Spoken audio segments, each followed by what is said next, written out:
Pagkakakilanlan ng dalawang vlogger na umano'y nagpapakalat ng mga maling impormasyon hinggil sa West Philippine Sea, iniimbestigahan na. Philippine Coast Guard spokesperson for the West Philippine Sea, Commodore J. Tariela, mariing inalmahan naman ang lumalabas na fake news campaign hinggil sa WPS. Si Bella Lesmora sa sentro ng balita. Nagbabala ang ilang kongresista laban sa mga social media influencer na nagpapakalat umano ng maling impormasyon ukol sa West Philippine Sea. Sa ika-4 na pagdinig ng House Tri Committee, tahasan kasing pinangalanan ni Philippine Coast Guard spokesperson for West Philippine Sea, Commodore J. Tariela, ang ilang vloggers na pumapanig pa umano sa China at naninira sa Pilipinas hinggil sa issue. Kabilang na riyan sina Ana Malindog-Uy at Ado Paglinawan na ngayon bineberipika na kung mga totoong tao ba o fake accounts.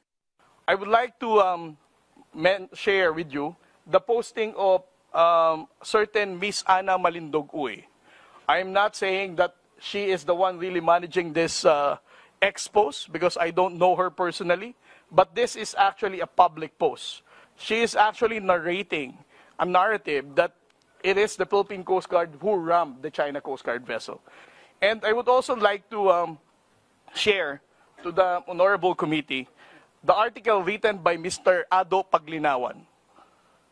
He also wrote about Tarlac Mayor Alice Guo, suggesting that she is being disgracefully grilled by the senators. Ayon kay House Assistant Majority Leader Ernest Junicio, dapat ay maimbitahan na sa susunod na pagdinig ang mga nabanggit na vloggers.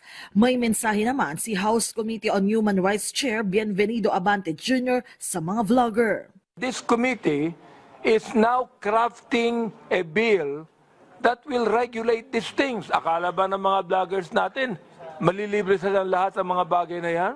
No. There should be certain regulations on this, Mr. Chair. Do you know why?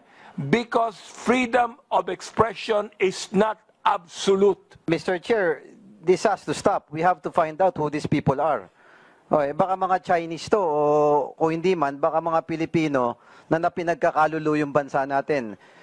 This has to stop. Git ni Tariela, lumalabas na may fake news campaign talaga ukol sa West Philippine Sea, kaya't patuloy ang paalala niya sa publiko na maging mapanuri at magdoble ingat sa mga nababasa at napapanood sa social media. The general public is actually the victim of the disinformation and fake news in the social media.